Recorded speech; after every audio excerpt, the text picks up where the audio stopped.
I'm Jessica Jefferies. I'm a casting director and first AD for motion capture. In video games, everything's kept so top secret. I was given limited information in regards to the game itself and the characters that I was needing to cast.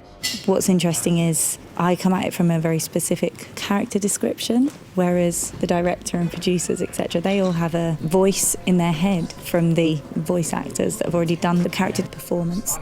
So once I take that character description, I then look to finding the best actors possible for the job.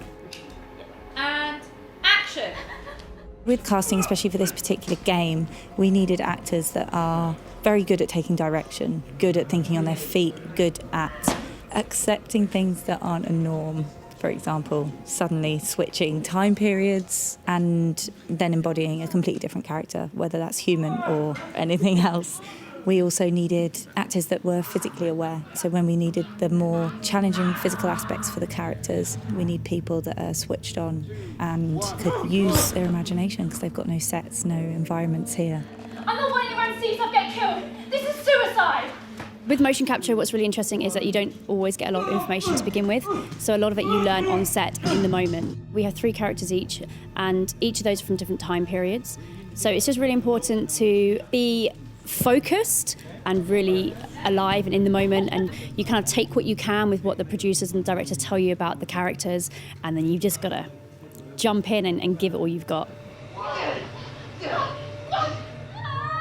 Usually you would follow the storyline and know where you're coming from, where you're going to. But in this, if they were to give you a script, it would be 2,000 pages long because it branches so much depending on what the player does and in which direction they take you. It's too complex to try and think out thought by thought, so you just point and shoot, basically.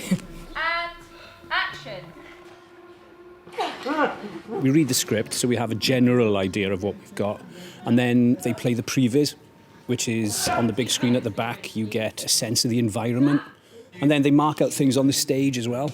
So you've got to maneuver yourself through these obstacles that aren't really there.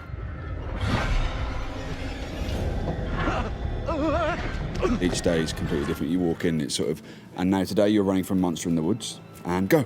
So you just have to run away from monster in the woods and just be at the mercy of the direction and just trust that they know exactly the data that they've got so that they can make the performance from the base that you give them. Daniel? You okay? Say something! It's quite different to traditional acting because it's more about being spontaneous in the moment. So it's familiarising yourself with the relationship between the characters and the backstory and where they've just come from into the scene. And then when they feed you the lines, just improving the scene, what feels most real to the moment then and there. There are definitely similarities between my 1970s character and my modern day character. Tanya was definitely a little bit of a stroppy teenager vibe to her, and that is brought into my main Taylor character because we do want to channel some of that character into the main one. And it's making sure that we pick the bits out that we want to keep, then also give Taylor a strength as well, so she's not just running around being stroppy and moody all the time. It's that idea that she has a strong character behind her. And yes, she needs a bit of encouragement, but ensuring that she's got that strength and that courage behind her just to kind of get her through these horrendous ordeals. I've treated it as though each character's the same, and that I trust that the direction will lead them to be different people, because I just play what I play, and then when they're in that environment they will respond accordingly to that environment. And I want to try and keep like a thread between the characters so that there's like a through line there.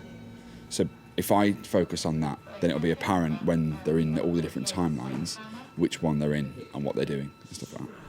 Action! It's about physicality. It's the thing that I keep saying through my head is like when I'm running like John, it's like Fat Boy running, so I'm just kind of starting to hunch myself over a bit and a bit heavier on my feet. Because I'm playing mostly John, that's the big thing that I've got to keep in my mind, is that he's a big heavy guy and he's much older, a lot less mobile than I am. There was a bit we shot when I was running a lot and I was halfway through, I thought, my God, I'm just running like me, you know, and I had to sort of like stop and start again and find a certain particular run for John. Get to the church! Run!